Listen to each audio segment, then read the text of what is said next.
Chapter 11, Airway Management. This lecture is going to start from slide 25. Please make sure that you review and are very familiar with the anatomy of the respiratory system before moving through chapter 11. We'll start with talking about the physiology of breathing, and there's really three concepts that we're going to take a few minutes to talk about. You have ventilation, which is the physical act of moving air in and out of your lungs. Oxygenation, which is the loading of oxygen onto your red blood cell. And respiration, which is the exchange of oxygen and carbon dioxide in two places, in your alveoli and in your tissues. And we'll expand on each one of these as we go forward. So like we said, ventilation, the physical process of moving air in and out of your lungs. Two parts to ventilation, inhalation and exhalation. Inhalation is your active part where we're using muscles to expand our chest wall, create a negative pressure, and draw air into our lungs. As air is drawn into our lungs, we also need to understand how gas is going to move. It's called partial pressure. This is the amount of gas that is dissolved in the air or is dissolved in fluid such as blood. So when we inhale a fresh breath, the oxygen that ends up in our alveoli is around 104 millimeters of mercury of partial pressure. At that same time, inside our alveoli, there's less carbon dioxide, about 40 millimeters of mercury.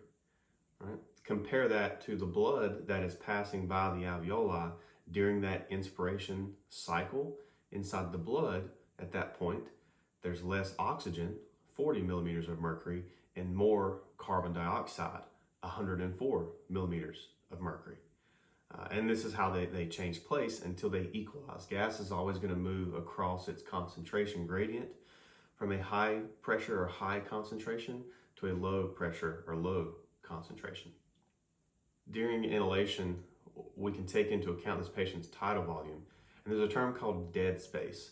What dead space is the portion of air that's inside your lungs in your bronchial tree that is not participating in gas exchange. So it just kind of sits there, not really being used until the next inhalation cycle, and that air is pushed into the alveoli and the dead space is replaced by fresh air. So there's always dead space in your lungs. And then you have what's called your residual volume, which is the amount of air that's left in your alveoli to help keep them inflated. Exhalation normally does not require any muscle effort, right? The muscles relax and airflow into the lungs stops and allows for exhalation to be pushed out through your trachea. How does our body regulate ventilation? Right? So as we talked about, our respiratory centers are located in the medulla and pons, right? And that's where the information to the muscles is supplied. So the phrenic nerve supplies the diaphragm with the information it needs to contract and initiate a respiratory cycle. There's a couple other ways that the body can augment this through different receptors and feedback loops. So one case would be these chemoreceptors recognize that there is low levels of oxygen in the blood. Right? So it'll send a signal to breathe faster to bring in more oxygen. The next is your body's constantly monitoring the pH in your cerebral spinal fluid. Right? It's monitoring this pH in a constant give and take to keep you right in a normal pH value.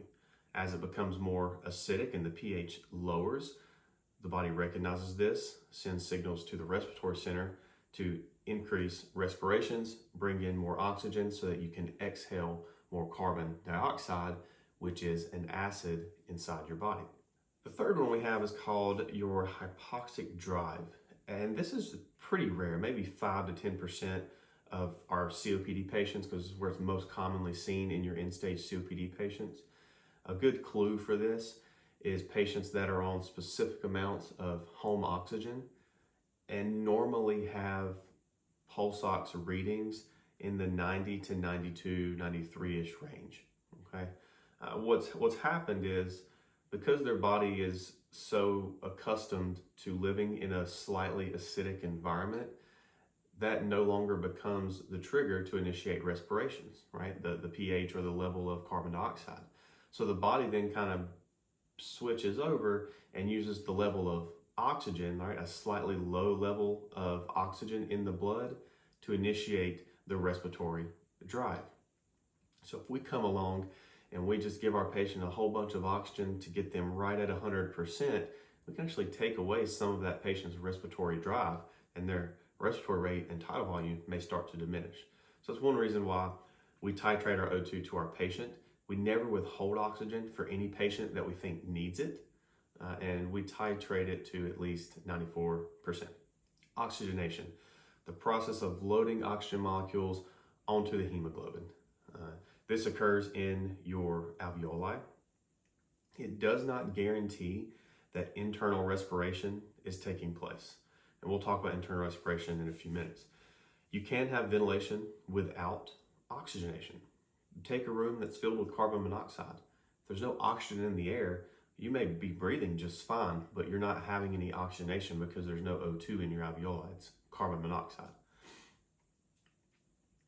Respiration. Respiration is the exchange of oxygen and CO2 in the alveoli and at the tissues. So respiration, think exchange of gas. Cells need this exchange of gas to undergo metabolism, right, or create energy. Oxygen is a primary component of creating that energy. Without oxygen, the cells switch over into anaerobic metabolism, and that's very inefficient and is temporary before the system begins to shut down. External respiration is what we refer to the exchange of gas inside your lungs, in your alveoli, where fresh air comes in, crosses over the very thin wall of your alveoli into your capillaries, and then CO2 moves in the opposite direction. Now, outside your alveoli, there is something else called surfactant that surrounds each of your alveoli. Think of this as lubrication. What it does is it reduces surface tension on the alveoli so that they can stay expanded and allow that gas exchange to occur. Internal respiration is what we refer to the exchange of gases at the tissue level. So in your bicep when you're working out, or as the capillary bed passes by that tissue, which is composed of a bunch of cells, that's where internal respiration occurs. Ventilation, perfusion, mismatch. Always has to be equal or match to be sufficient to meet the demand of the body. So ventilation, air in and out; perfusion, blood moving through the heart and passing by the alveoli so that oxygenation and respiration can occur. If one of those is off, the whole system itself is going to suffer. So in ventilation, perfusion, mismatch, you may have gas exchange not taking place. There could be a lack of oxygen in the blood. Carbon dioxide is getting recirculated around because as it passes through the lungs, it cannot get fresh oxygen, or exhale that CO2. So that CO2 just keeps going through the body and building up and building up. And you also can end up with severe hypoxemia, which is where you have you do not have a lot of oxygen in your blood. So think about pulmonary embolism for a VQ mismatch. That would be a perfusion mismatch because ventilation is occurring, but there's not enough blood able to make it past the alveoli because it's getting stopped by that blood clot. Or take a foreign body airway occlusion, right? There's something stuck in the airway, and this is causing ventilations to be affected. So blood's moving fine, so that CO2 is getting recirculated because there's no fresh air coming in and no gas exchange. Some factors that can affect pulmonary ventilation. This would include things such as infections, allergic reactions, an unresponsive patient with a tongue obstruction, anything that is occurring that patient's ability to ventilate. And then extrinsic factors would include trauma. Factors that can affect respiration. This may be the atmospheric pressure. So the higher up you go in altitude, there's the same amount of oxygen, 21% in the atmosphere. It's just spread out more. So you get less oxygen molecules for each given breath. So that can affect your ability to get enough oxygen into your lungs for oxygenation and respiration to occur. That's due to the partial pressure of O2. Some internal factors that can affect respiration: pneumonia, right? Tissues in your cells that are in your lungs that are just sick and filled with fluid and not able to offload CO2 and O2 effectively. Pulmonary edema, similar case. COPD, emphysema also. Like we talked about, our respiratory system and our cardiovascular system have to work very closely together. So we can see that if the circulatory system begins to shut down, the respiratory system follows shortly behind. So in the case of trauma, where there's an obstruction of blood to tissues and cells, like a tension pneumothorax, where there's pressure inside the chest that's squeezing the heart, preventing blood from being pushed out of the heart, that could cause circulatory compromise, which will affect ventilation, oxygenation, and respiration. Other causes you may see can include blood loss. Not enough red blood cells to carry oxygen in your body is a problem. Anemia is a similar case, just from a medical cause. Hypovolemic shock or vasodilatory shock, which would include anaphylaxis, right? The blood is in your arms and your legs because of vasodilation and not available to your heart and your lungs for gas exchange. Patient assessment of the airway. To start, we have to understand when to wear the right PPE. So we're doing things such as chest compressions and working with an airway, nebulized treatments such as albuterol, assisting a paramedic with intubation, or providing a patient with CPAP.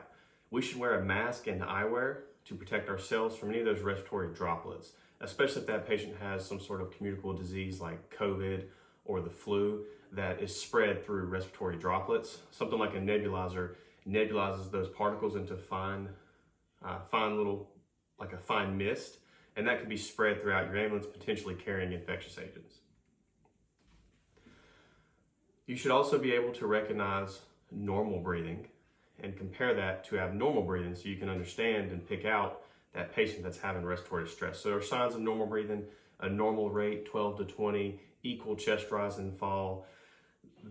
Breathing looks like it's not requiring any effort to inhale and exhale, and you have adequate depth or tidal volume. Compare that to some of the signs we see with inadequate or abnormal breathing: slow respirations, fewer than 12, respirations greater than 20 could indicate abnormal breathing. An irregular rhythm, and we'll talk about some of those specific rhythms as we move forward. Different types of breath sounds. So we talked about lung sounds in class.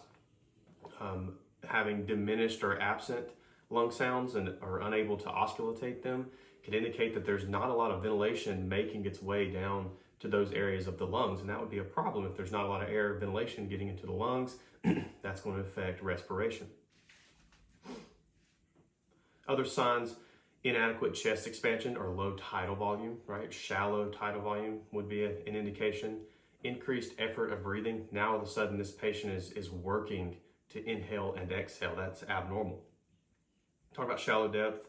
Skin changes. We can see skin changes as hypoxia begins to develop. The skin may become pale, cyanotic, which is a bluish tint around the lips and the fingers, or feel cool to the touch. Expose your patient's chest so you can see what muscles they're using to breathe, such as intercostal muscles causing retractions.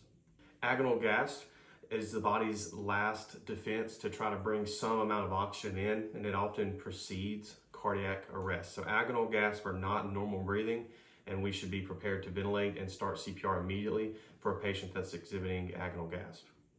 Cheyenne-Stokes respirations.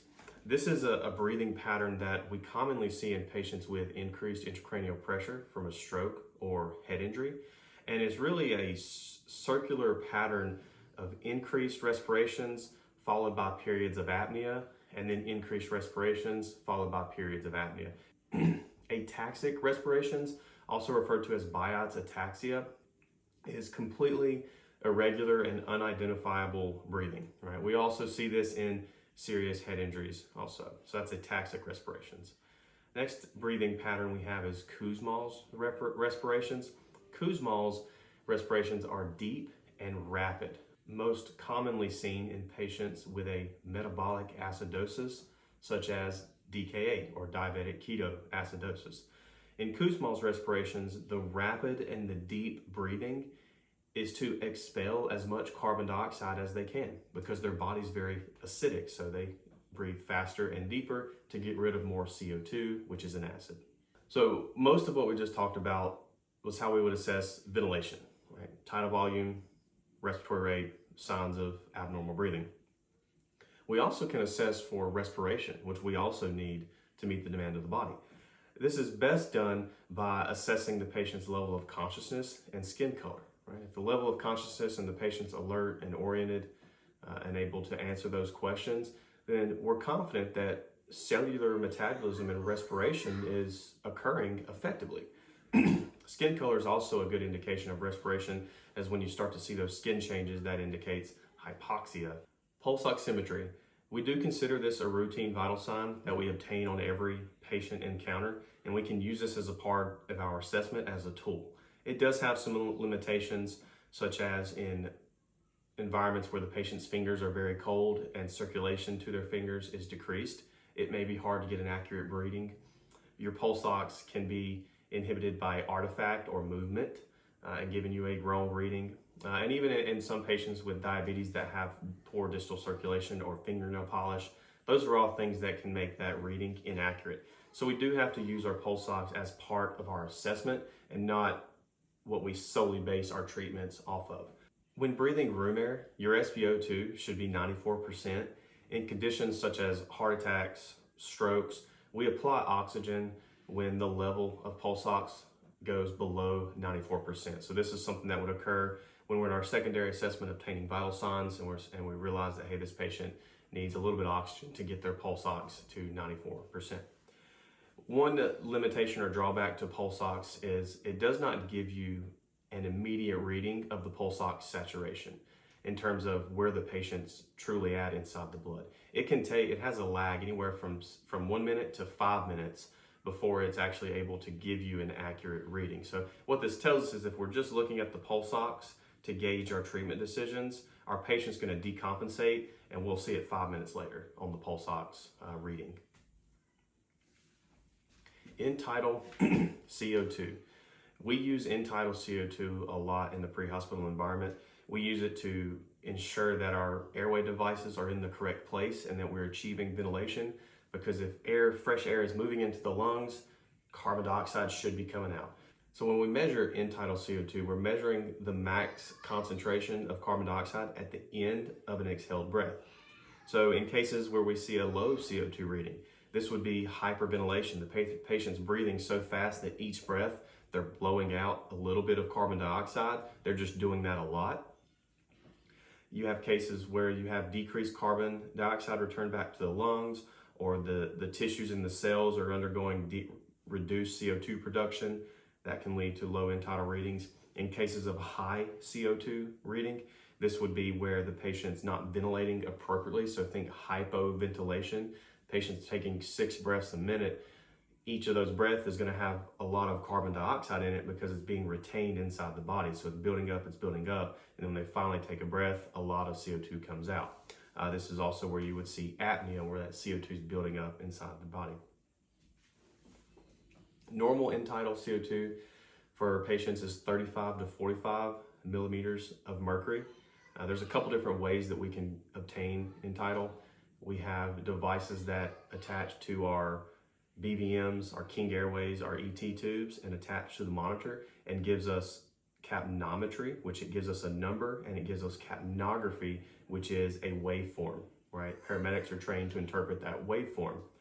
As EMTs, we need to be able to interpret capnometry and know the normal ranges. And then we also have what's called a colorimetric end-tidal CO2, and it's a device that you put on the end of a BVM or an Airway device, and it reads carbon dioxide. So what it'll do is when you initially put it on, it's going to be a blank color. When you give that patient breaths, the color's either going to change to gold, which is good, gold standard, gold is good, or purple, which is hypoxia, no carbon dioxide, not enough. And that would be our indication that our device may need some troubleshooting to work appropriately. Opening the airway is an essential part of our primary assessment in an unconscious patient, whether that's medical or trauma. The most common airway obstruction is the tongue, and in patients who are unconscious, this falls back into the throat and can present as an occlusion. 2 ways that we can open the airway manually in our initial assessment. You have a head tilt chin lift maneuver, which is suitable for patients who have not sustained trauma. To perform a head tilt chin lift maneuver, one hand goes on the patient's forehead while the other hand lifts the chin up manipulating the cervical spine to open the airway. The next maneuver is a jaw thrust maneuver. This maneuver does manipulate the cervical spine. To perform a jaw thrust, you manually displace the jaw forward, so the jaw gets displaced forward and then out. Keep in mind that when performing a head tilt chin lift or a jaw thrust, this does not specifically open the mouth, so you may still need to do so to accommodate an OPA, a king airway, or to keep the mouth open to allow for effective BVM ventilations. The way to do that is the cross finger technique or the scissor technique, where your index finger and your thumb move in opposite directions to help push the top and the bottom teeth out, opening the patient's mouth. Suctioning. This is the most important piece of airway equipment.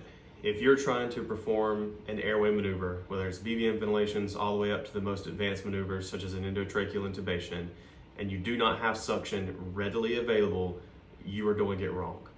So make sure anytime you're doing anything with the patient's airway, suction is beside you, ready to be turned on at a moment's notice, and that is because of the importance of preventing against aspiration.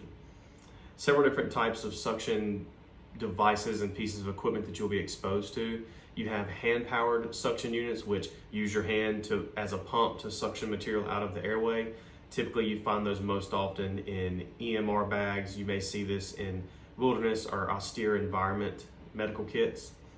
You have fixed suction units, which are located inside the ambulance. You have portable suction units, which are meant to be taken outside the ambulance to where the patient is.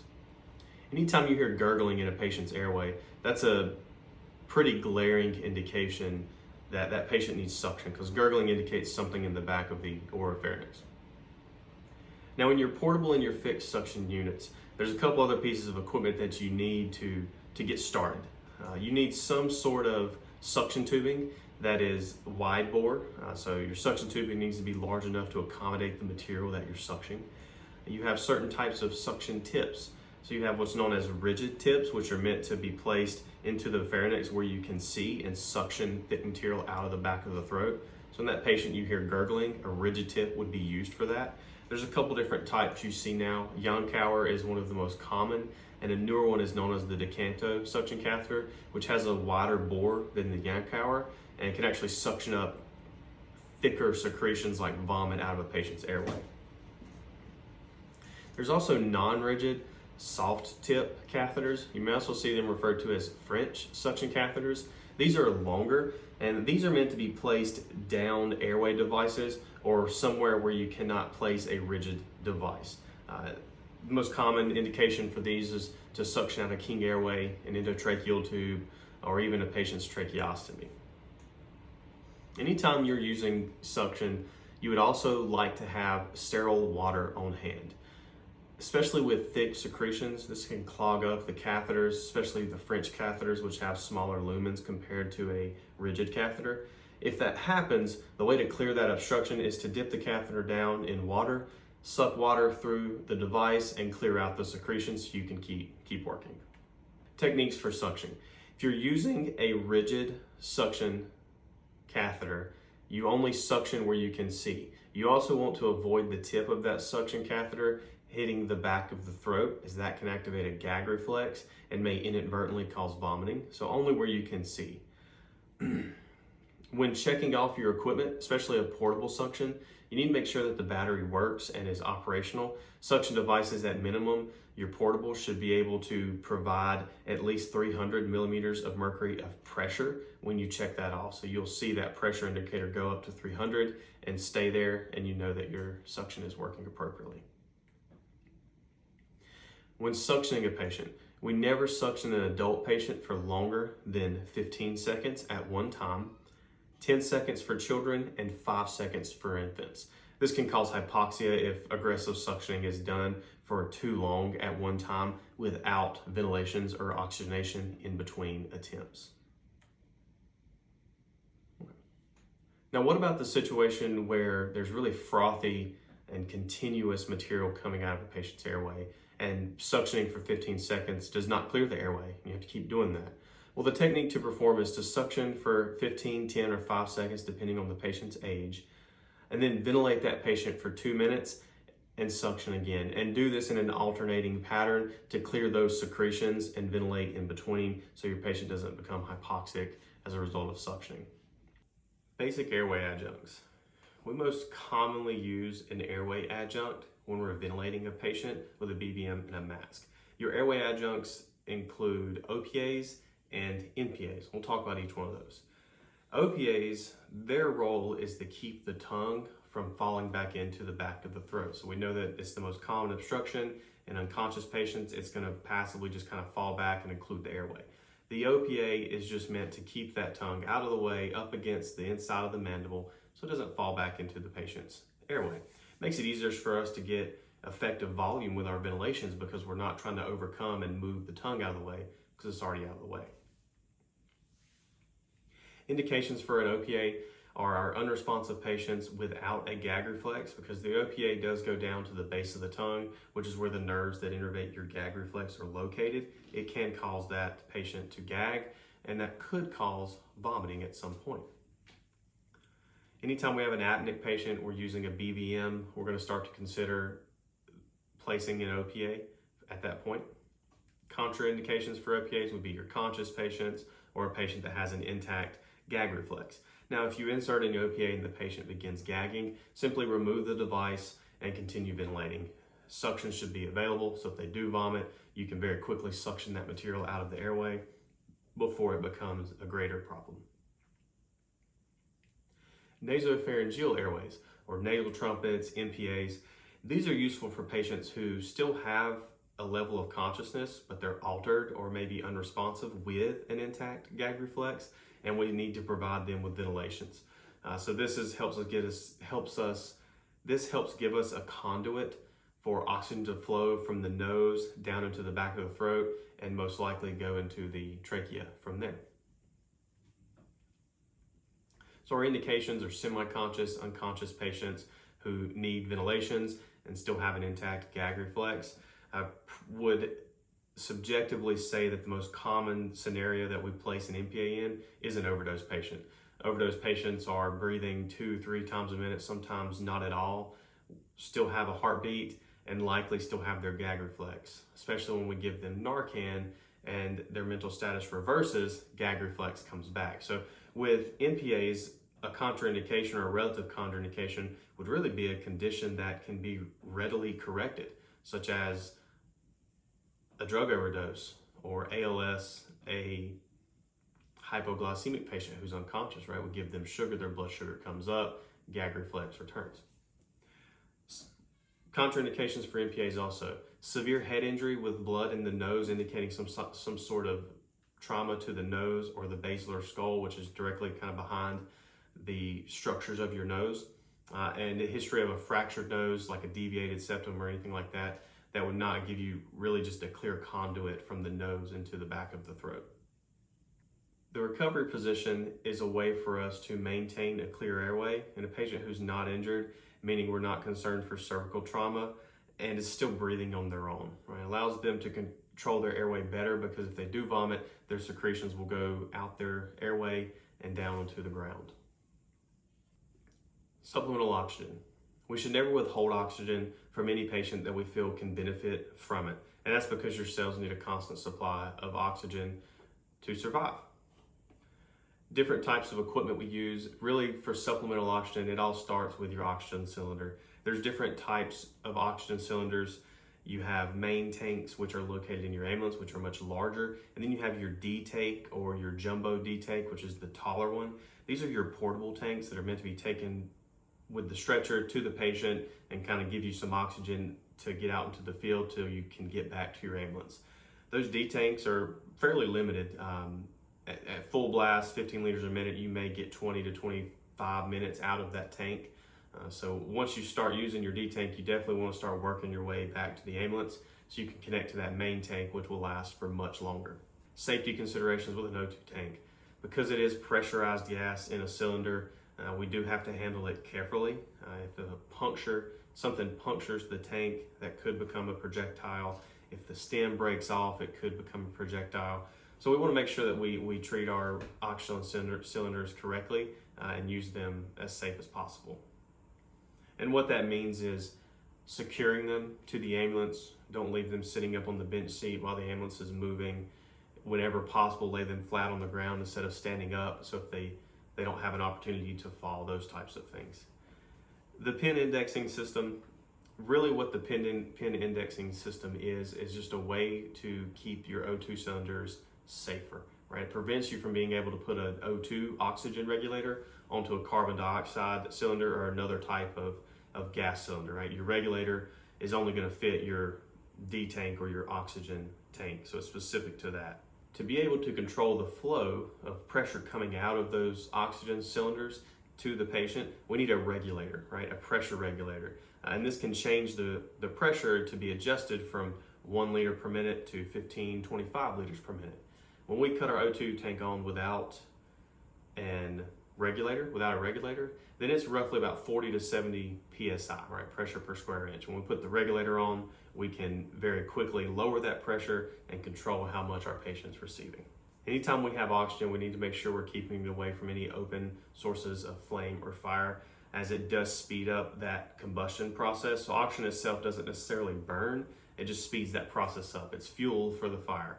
That's one reason why it's a bad idea to smoke or have flames around a patient who's on oxygen, because it can at night. And I've had those calls before. I know paramedics that have went to those calls where patients on home oxygen have smoked a cigarette, it ignited in their face and they had burns from it. So it does happen. Oxygen toxicity. This really brings us back to that discussion earlier about the hypoxic drive and those end-stage COPD patients. And this is where the evidence-based medicine brings us into the newer recommendations that we tailor our O2 to a pulse ox saturation of 94%.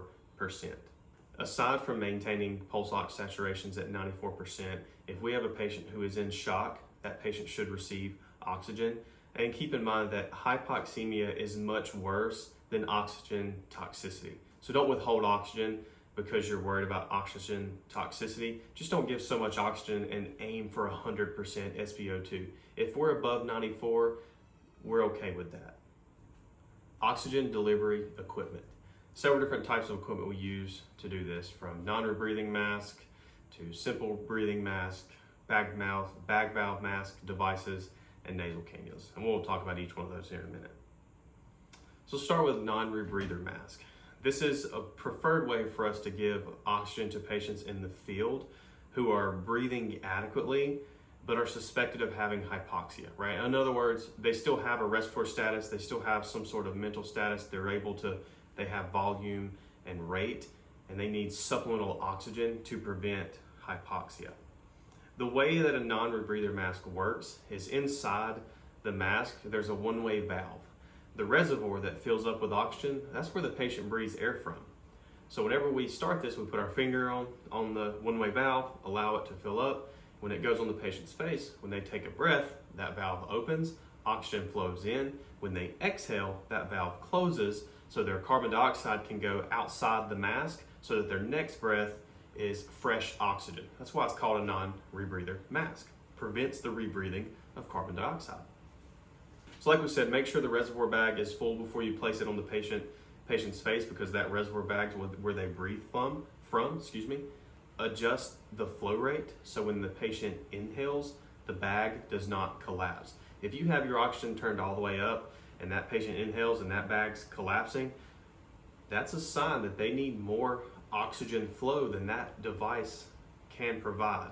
And that's a good indication to start thinking about other interventions and getting prepared to step up your treatments, right? From a non-rebreather, if CPAP's indicated, you can do CPAP. Other than CPAP, you guys have bag valve mask and airway adjuncts. That would be the next course of treatment if the non-rebreather mask begins to be inadequate.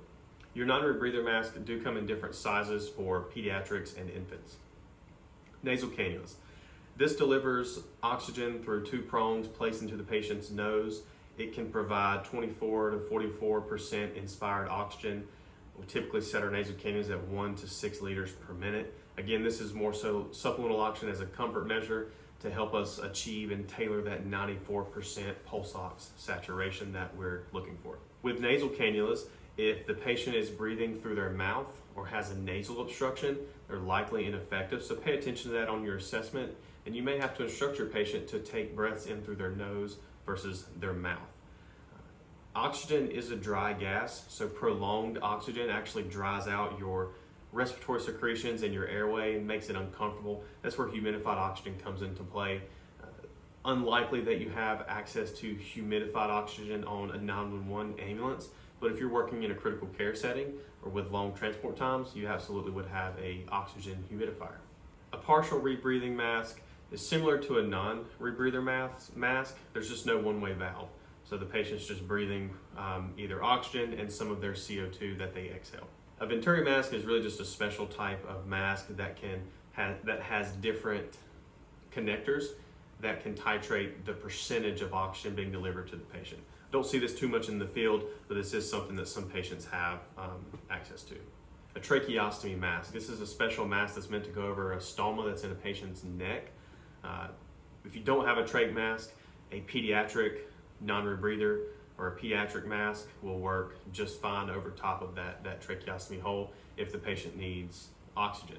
Now, if you have to ventilate, you can use a pediatric BVM mask or an infant BVM mask attached to an adult BVM to provide ventilation over top of the stoma. Assisted and artificial ventilations. Some of the signs and symptoms of inadequate ventilation include an altered mental status, inadequate tidal volume, excessive accessory muscle use, and the development of muscle fatigue. When assisting a patient with a bag valve mask, this is when the patient still has some respiratory drive, may still have a mental status, although it's most likely going to be altered, and we need to breathe for them. Explain this procedure to the patient, place the mask over the patient's nose and mouth, start by squeezing the bag each time the patient breathes to help understand the rate and get more comfortable and acclimatize that patient to the BVM device. And then after you do this initially, begin to deliver the appropriate tidal volume when you give a breath. And then maintain that minute volume, right? The appropriate tidal volume times the respiratory rate to achieve the minute volume that's going to allow for oxygenation and respiration to occur. Artificial ventilation. This is when the patient's not breathing on their own and they're relying on us to squeeze the bag ever so many seconds to provide volume and rate for this patient. This can include a mouth to mask technique or a 1 or 2 person bag valve mask technique, which is most commonly what we do in the field. I don't know about you, but I don't want to put my mouth on a patient in the field unless it's one of my loved ones. We've already talked about normal versus positive pressure ventilation. So in positive pressure ventilation, the pressure that we're creating by squeezing the bag valve mask forces air into the chest cavity, allowing for inhalation and tidal volume with chest rise and fall. And then the pause we take before we squeeze the bag again is the exhalation process. Inhalation is shorter than exhalation, which is why we give a breath, we pause 6 seconds before the next breath. So it's really important we allow for exhalation to occur so carbon dioxide can leave the patient's airways. BVM ventilations, positive pressure ventilations, like CPAP also, do have some limitations and some complications. One is they can increase pressure inside the chest. So increased intrathoracic pressure can get to a point to where it reduces the amount of blood that the heart can pump. That would lead to decreased cardiac output and possibly further aggravate the patient's injury or insult. Another side effect of BVM ventilations is gastric distension. When we're using a mask, a King Airway, an airway adjunct, because our device is not placed into the trachea like an endotracheal tube, air is going to follow the path of least resistance. And some of that air is going to go into the stomach. So in cases where we have prolonged ventilations, we see gastric distension develop.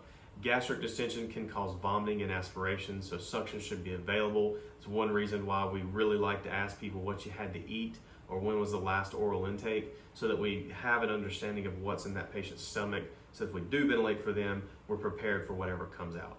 When we ventilate for a patient artificially, we give adult patients 1 breath every 6 seconds. Children and infants receive 1 breath every 2 to 3 seconds. The bag valve masks that we use in the field are self-inflating bag valve masks, so they also have a one-way valve in the mask. So when you squeeze the bag to give a breath, that valve opens, allows oxygen to flow into the patient's airway via positive pressure, and then when you release the bag, that valve closes so that exhalation can occur. With bag valve mask and non-rebreather mask, because of that one-way valve, You cannot do blow-by oxygen with those. We'll learn about blow-by oxygen more in our pediatric chapters, but the reason we can't do that is because of those one-way valves for blow-by oxygen. When using a bag valve mask, we will learn the technique and practice the skills in class. The two-person technique is the most effective, right? Where one person is solely focused on holding the mask to the patient's face, while the other provider can squeeze at the appropriate rate and volume. Gastric distension, as we've talked about, is most likely to occur when we ventilate a patient too forcefully or too rapidly. So if we let the scene dictate our actions and we start to squeeze too fast with too much volume, the chances of gastric distension drastically go up. If you do notice gastric distension, ways to alleviate it or mitigate the issue. One is to have an airway that's properly positioned, so head tilt, chin lift, jaw thrust. If you notice that you give ventilations and you can tell that more oxygen is going into the stomach than the airway positioning is likely the cause. Ensure that you're giving the appropriate rate and volume. And if you do notice that the stomach is distended and you recheck the head and perform ventilations or rescue breathing and it is still present, a last resort is you can place your hand over the patient's stomach, apply light pressure over the abdomen to help push some of that air out of the stomach. But I can't emphasize enough, that's a last resort. You should have suctioning available if the patient vomits. Suction or turn that patient over onto the side so their secretions can fall to the floor. CPAP, also referred to as non-invasive positive pressure ventilations. A lot of people use CPAP to sleep at night, wear it on their nose. It works the same way for them as it does for us in the field. We just use it in emergency situations for patients that have certain types of diseases.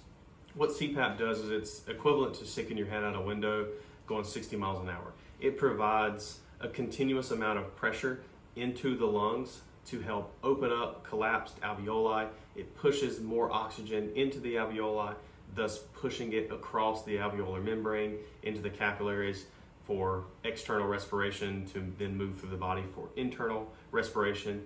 In cases of patients with heart failure and fluid inside the lungs, that pressure can help push that fluid out of the alveoli, clearing them up so gas exchange can occur. And that's on a basic level how CPAP is able to help in some of our emergent respiratory distress patients. CPAP, because it does provide continuous positive pressure ventilations, it does increase intrathoracic pressure. If you decrease blood flow coming back to the heart, you're going to decrease blood pressure. So a contraindication for CPAP is a patient who is already hypotensive. Generally, the textbook answer is hypotensive below 100 systolic. CPAP can be used for patients that are alert and able to follow commands and having moderate to severe respiratory distress. Your North Carolina protocols allow you to do continuous positive pressure ventilations with CPAP in patients who have a COPD exacerbation, asthma, anaphylaxis, heart failure, and even drowning incidences. Contraindications: the patient's in respiratory rest, they're apneic, not breathing, they're hypoventilating, and they require bag valve mask ventilations. The patient cannot speak or control their own respiratory secretions, or the patient is hypotensive, systolic of less than 100. Other contraindications for CPAP can include chest trauma, such as a pneumothorax. The patient has a tracheostomy, and that's how they breathe, is through the stoma in their neck and not their upper airway. You suspect the patient has a GI bleed or is vomiting prior to the placement of CPAP. Facial trauma, the patient is in cardiogenic shock. So if you have CPAP on a patient and you placed it when it was indicated, mental status was intact, controlling airway secretions, blood pressure could support it, and throughout the course of the CPAP treatment, the patient's mental status deteriorates and they go into shock, meaning they go unconscious, altered mental status, you have to remove CPAP and be prepared to ventilate. Patient has to be able to sit upright with CPAP so that the mask can work appropriately. CPAP is uncomfortable, right? It takes some coaching by you to your patient to help facilitate this process, and sometimes patients can't withstand it. If you're putting CPAP on and it's obvious that this patient's not going to be able to accept CPAP, then remove it, go to a non-rebreather, and when needed or when necessary, switch to a bag valve mask to give ventilations. We can adjust the pressure with CPAP. The term is known as PEEP, positive end expiratory pressure. This is the amount of pressure that's entering the lungs to keep the alveoli expanded. Generally, we start at around 5 centimeters of water for patients with COPD, asthma, anaphylaxis, and then we start at about 7.5 for patients with pulmonary edema, such as heart failure. And that's because patients with pulmonary edema require higher pressure to push that fluid out of their lungs.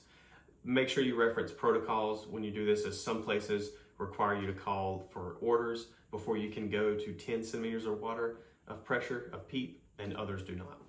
Risk of CPAP. It can lower blood pressure, so you have to continually monitor your patient. If you place CPAP on a patient, that's an emergent transport. That patient's a priority. Once you have it on, you're going to start transporting emergent traffic or ALS intercept as soon as possible, and keep an eye on the blood pressure. Patients may find CPAP claustrophobic and take the mask off. You wouldn't be able to do it in that case. It can cause a pneumothorax if the lungs become overpressurized and overexpanded as a result of the pressure. So pay attention to lung sounds and chest rise and fall when you have CPAP on. And if CPAP begins to fail, your next step is positive pressure ventilations with a back valve mask. Special considerations. So I'm going to talk about stomas and tracheostomies. So a laryngectomy is a permanent stoma in the patient's neck. This is where the upper airway has been surgically closed at the level of the larynx. So a patient that has a laryngectomy and has a stoma, they no longer use their mouth and their nose as an entry point for air into the lungs. Right? The only purpose of the mouth at that point is for food to go into the esophagus. In a patient with a laryngectomy, the only opening into the lungs is through their stoma. Commonly see this in patients that may have had some sort of cancer or trauma to the upper airway, and they had to close that off from allowing air down into the lungs. This would be an example of a patient that has to hold their finger over top of the stoma to produce speech because no air is making it through to their upper airway. A tracheostomy is at the same location, right? It's very common procedure done in short and long-term care facilities. Patients with tracheostomies still have the same hole. It's just the upper airway is still open and the patient can still breathe through their upper airway. In patients with stomas or tracheostomies, airway positioning is not necessary because there's already a conduit for air into the trachea. So you don't need those. Things such as an OPA or an NPA are not going to be beneficial for you because they go in the upper airway and not the stoma. If the patient does have a tracheostomy, the adapter for the tracheostomy fits a bag valve mask. So you can attach the BVM directly to the tracheostomy. If there is no tracheostomy tube inside the stoma location, then you can use an infant BVM mask attached to an adult BVM to supply BVM ventilations. One of your upper airways function is to warm and humidify air. And as air moves down through, we have different structures in our bronchioles and our trachea that help to expel mucus.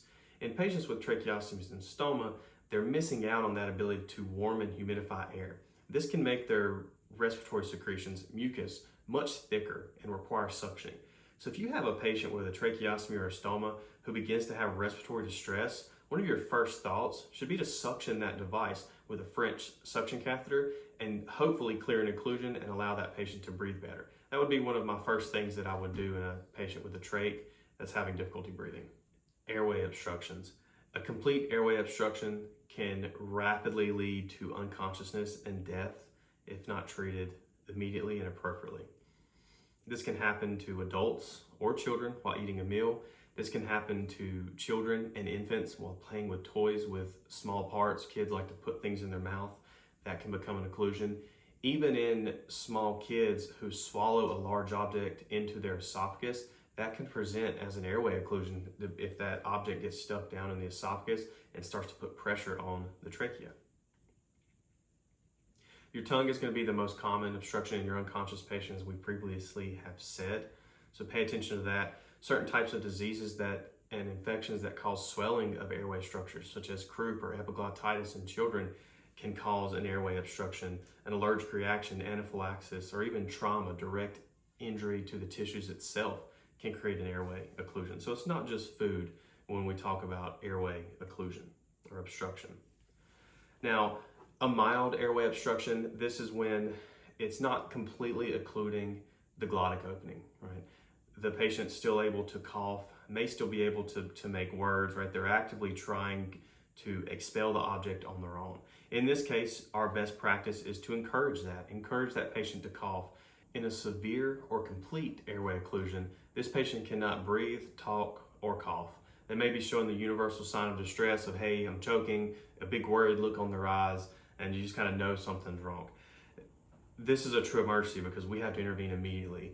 Patients that have a complete airway occlusion really only have a couple minutes at best before their mental status begins to deteriorate, and cardiac arrest follows shortly thereafter.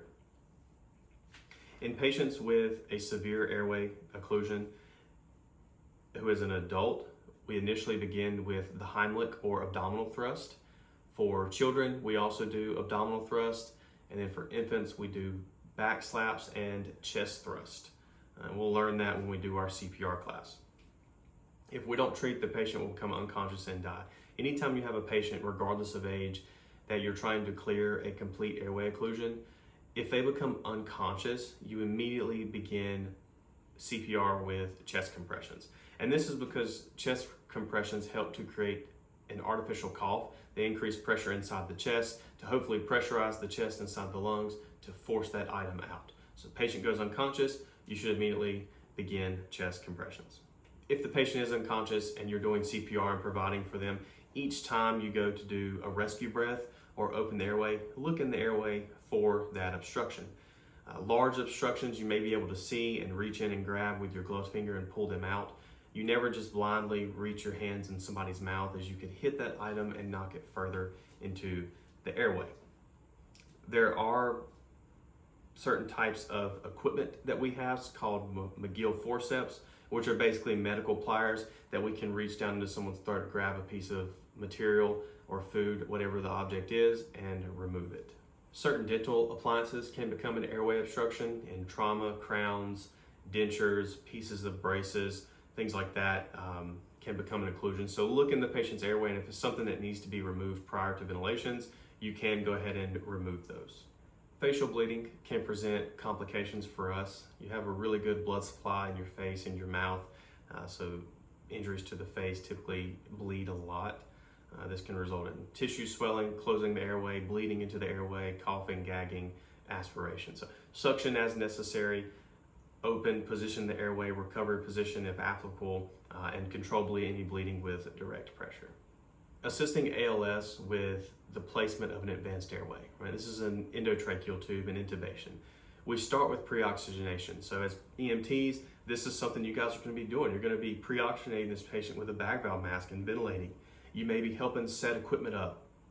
You may be helping get backup devices out. So our King Airways and our iGels are our backup devices if intubation fails. So you'd be involved in that process. So as you get on ride time and as you proceed in your careers, this is a big part of your role, is assisting with these procedures and understanding the different roles and responsibilities so you can really incorporate yourself into the team.